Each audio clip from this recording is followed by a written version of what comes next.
예, 반갑습니다. 오늘은 나는 보수인가 진보인가 두 번째 시간입니다. 오늘은 그 자유와 평등이 보수 진보랑 어떤 관계가 있는지에 대해서 한번 말씀을 드릴 텐데요. 우리나라 현실에서의 보수 진보의 싸움에서 보통 뭐 보수가 자유라고 하는 키워드를 강조하고 뭐 진보가 평등이라고 하는 키워드를 강조한다. 뭐 이렇게 볼 수 있는데 좀 더 입체적으로 좀 이해하실 필요가 있어서 역사적으로 한번 들어가 보도록 하겠습니다. 원래 이 고대 때는 아리스토텔레스가 남긴 유명한 말이 있잖아요. 인간은 정치적 동물이다. 이거는 인간은 뭐 음흉한 동물이라고 얘기한 게 아니라 인간은 폴리스 안에서, 다시 말해서 공동체 안에서 행복을 추구하는 그런 존재다. 그런 의미거든요. 그 당시도 뭐 근대에서 얘기하는 자유와 평등의 개념이 딱 있는 건 아니지만 그때도 뭐 자유라고 하는 뭐 그런 가치가 있지 않았겠어요? 근데 그때의 자유라고 하는 것도, 또는 그때의 고대의 인권이라고 하는 것도 이런 공동체 안에서 이야기했습니다. 개인의 행복도 그렇고요. 중세로 넘어오면은, 중세 때는 교회 공동체 또는 신국, 뭐 신국론이라고 하는 책도 있잖아요. 그러니까 그런 교회 공동체나 하나님의 나라라고 하는 곳 안에서의 뭐 행복이나 자유에 대해서 그런 관념을 가지고 있었던 거죠. 우리가 오늘날도 여러분 그렇게 근대에 대해서 얘기를 많이 합니다만, 뭐 학계에서도 그렇고 특히 학계에서 항상 뭐 근대, 왜냐하면 뭐 현대라고 해봐, 현대는 오늘날인 거고, 뭐 근대는 현대랑 근접해서 사실 현대의 그 과거 연장선에 있는 거기 때문에, 현재가 그 근대 연장선에 아직 있는 거기 때문에 근대를 가지고 많이 이야기를 하잖아요. 자, 여러분이 근대는 어떤 자유와 평등을 얘기하냐면, 원래 오늘날 우리가 얘기하는 자유니 평등이니 하는 거는 뭐 대표적으로 1789년에 프랑스 혁명 때에 내밀었던 어떤 근대의 가치잖아요. 키워드잖아요. 근데 여러분 알으셔야 되는 게, 이거는 개인의 자유라고 하는 개념을 아셔야 돼요. 여기서 오늘날의 인권 개념이 만들어진 겁니다. 뭐 존 로크의 뭐 사회계약론으로도 유명하잖아요. 자유주의자죠. 리버럴리즘의 일종의 뭐 창시자라고도 할 수 있는 그런 그 사상가잖아요. 자, 근대라고 하는 시대가 어떤 여러 가지 혁명들에 의해서 주로 많이 만들어졌을 때, 보통 뭐 프랑스 혁명 또는 영국의 명예혁명, 뭐 미국의 뭐 독립혁명, 이런 것들을, 독립선언, 이런 것들을 많이 얘기하잖아요. 이 개인의 자유를 얘기할 때는 이 구제도라고 하는 전제가 있죠. 자, 앙시앙 레짐이라고 하는 뭐 타파해야 될 어떤 구습 또는 신분제, 절대방정, 이런 게 대도됐다고 했을 때, 근대는 바로 이런 거를 통해서 개인의 자유와 평등을 얻을 수 있으리라 생각을 한 겁니다. 자, 여기서 포인트는 자유와 평등은 별개가 아니라 같이 따라오는 개념으로 생각했어요. 자, 우리는 신분제에서 해방이 되면 자유로워지고 평등해지고 이렇게 생각한 거예요. 절대방정의 속박에서 벗어나면 우리 부르주아지들은 자유롭고 평등한 그런 세상이 된다고 생각했어요. 자, 이때는 조금 우리가 순진했던 거죠. 왜냐하면 자유랑 평등이라고 하는 가치가 그렇게 어울리는 조합이 아닐 수도 있다라고 하는 거를 그때는 잘 몰랐던 겁니다. 이걸 잘 알으셔야 돼요. 자, 근데 우리가 지내다 보니까, 자, 경제학은 여러분, 그 아담 스미스의 국부론, 뭐 경제학의 아버지라고 하잖아요. 경제학은 그렇게 역사가 오래된 학문이 아니에요. 자, 어떻게 이 경제학에서는 개인을 바라보죠? 합리적인 개인은 이퀄 이기적인 개인으로 설정을 하잖아요. 우리가 우리 이익을 위해서 움직이는, 우리의 사적 이익을 위해서 움직이는 우리가 바로 합리적인 경제인으로 우리를 설정을 하잖아요. 이 개인의 자유가 경제의 관념하고 합집해지면 바로 뭐가 등장하는 거냐면, 그냥 재산이 아니라 사유재산의 개념이 바로 개인의 자유의 핵심으로 등장하게 되는 겁니다. 자, 이 자유라고 하는 개념이 원래 이 사유재산, 국가로부터 침해되지 않는 것, 국가나 다른 어떤 귀족의 압제로부터 우리가 우리의 재산을 보호할 수 있는 것, 그런 사유재산의 개념이거든요. 이 개인의 자유의 핵심은 바로 사유재산이고, 그것이 경제학으로 뒷받침이 되는 것이거든요. 나타나는 문제는 뭐냐면, 이런 겁니다, 여러분. 나타나는 문제는, 조금 이렇게 빼죠. 예를 들어 로버트 노직이라고 하는 사람과 존 롤스라고 하는 뭐 정인으로 유명한 이 사람들 다 자기 스스로를 자유주의자로 규정을 해요. 하지만 로버트 노직은 사유재산을 굉장히 절대적으로 중요하게 생각하고, 자유주의자라고 스스로를 규정하는 존 롤스는 정의론에서 굉장히 평등의 개념을 중요하게 생각을 합니다. 같은 자유주의 안에서도요. 자, 이제 이렇게 나눠지게 되는 거죠. 자, 이제 미국의 리버럴리즘을 보겠습니다. 지난 시간에 제가 미국의 공화당과 민주당의 대립이 있다고 할 때 민주당이 스스로를 리버럴리즘의 자유주의자로 이야기를 한다고 했잖아요.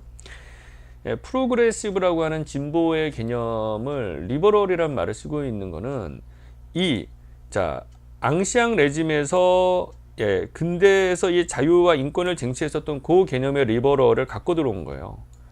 그러나 실제로 자유와 평등은 그렇게 양립하기 쉽지 않다는 것을 우리가 오늘날 알게 됐잖아요. 그러면 미국의 리버럴리즘은 사실상 이렇게 보시면 됩니다. 소셜 리버럴리즘이라고 해서 사회적 자유. 이 자유주의의 전통이라고 하는 거는 구시대의 앙시앙 레즘을 타파하기 위한 진보적인 가치죠. 진보적인 가치이면서 평등하고 자유가 그렇게 양립하기 어려운 걸 알게 된 요 시점에도 소셜 리버럴리즘의 개념을 가지고 계속 리버럴이라는 말을 쓰고 있는 거예요. 그래서 이 사람들은 사적 사유재산에 대한 절대적인 가치를 옹호하는 리버럴리즘이 아니에요. 보다 사회적인 가치, 좀 진보적인 그 리버럴리즘이라고 이야기할 수 있습니다. 자, 우리나라로 넘어와서 이제 자유에 대해서 이제 여기서부터가 사실은 우리가 지금 대한민국에 지금 살고 있는 분들이 이 방송을 시청하고 있다고 할 때 요거를 우리가 한번 봐야 될 것 같아요. 자, 일제시대에 일제라고 하는 앙시앙 레짐이 있다고 할 때 우리는 그것에 저항한 독립운동이 있었어요. 그건 일제로부터의 자유 또는 해방 이런 것들을 추구했었던 것이죠. 그런데 이 일제로부터의 자유를 추구했었던 사람들 가운데는 좌파가 있고 우파가 있었어요. 좌파는 공산주의관을 가지고 있었고, 우파는 사유재산의 가치를 인정을 했습니다.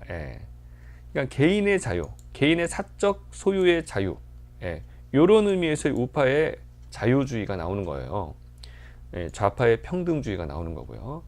이 사유재산과 공산주의에서 주장하는 평등과 양립하기 어렵죠. 사실상 양립 불가능하죠.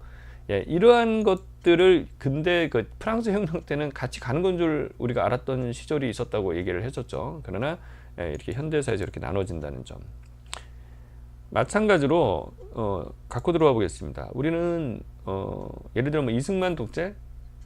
이승만 독재는 그래도 국민들의 선거에 의해서 뽑았다고 하지만, 물론 나중에는 부정선거에 의해 가지고 나중에 4.19 혁명이 일어났지만, 또 박정희 독재, 전두환 독재, 우리가 독재를 보통 군부 독재를 얘기를 하죠. 이 독재에 저항한 민주화 운동이 있어요. 이 민주화 운동이라고 하는 것은 역시 독재로부터의 자유를 추구했던 것이죠. 근데 우리가 그런 면에서 이 민주화 운동은 앙시앙 레짐을 옹호하는 사람들에 비하자면 진보주의 운동이라 할 수 있어요. 그러나 이 진보성 안에는 좌파와 우파가 있습니다. 역시 같은 민주화 운동을 했지만 요 좌파가 있고요. 좌파에는 지금 감옥에 있는 이석기 씨도 있는 거고요. 똑같이 민주화 운동을 했다고 하더라도 또 유시민 씨도 있는 거고, 흔히 말해서 과거에 지금의 86세대라고 해가지고 80년대 학번 60년대에 태어난 분들은 많은 숫자가 있죠.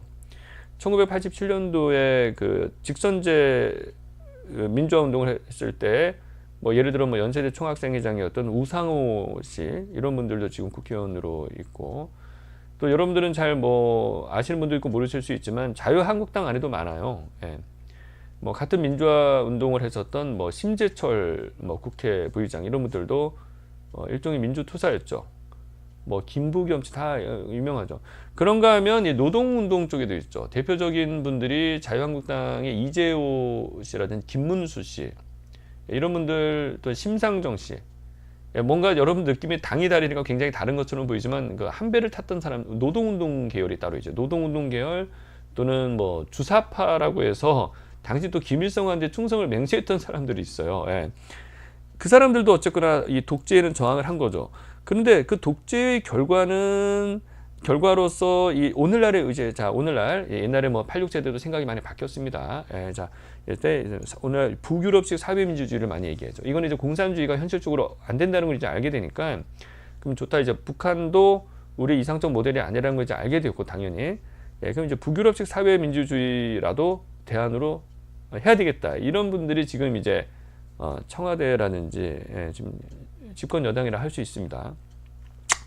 복지와 증세, 또 사적 소유를 부정하지 않는데 사유재산을 인정하면서도 또 평등을 위해서는 세금 많이 걸고 법인세도 걸고 이제 어려운 사람들 많이 도와주고, 심지어는 요즘 이제 기본소득이라고 해서 많이 그냥 이유를 불문하고 돈 좀 나눠주자.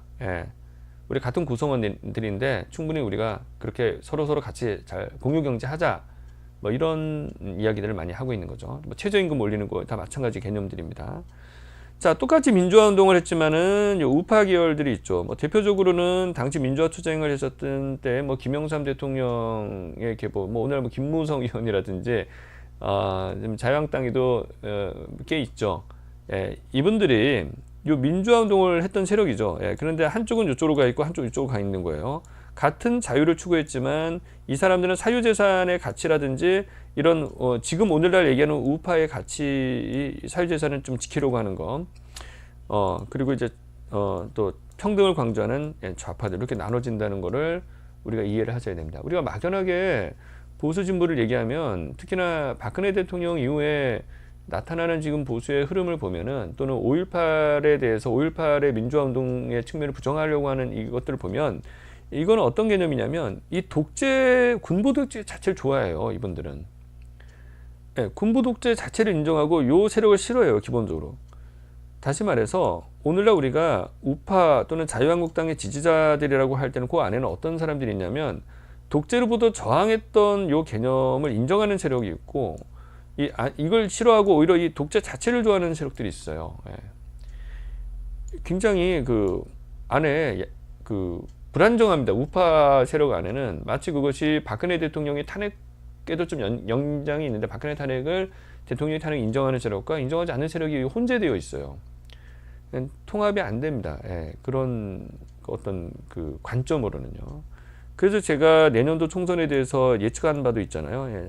좌파 우파가 있다라고 할 때 누가 선거에서 승리할지는 제가 볼 땐 자명해 보이는 건데, 좌파가 아무리 정치를 못하고 뭐 인기가 떨어지고 하더라도 선거는 또 다른 거거든요. 그래서 요 정도 보겠습니다.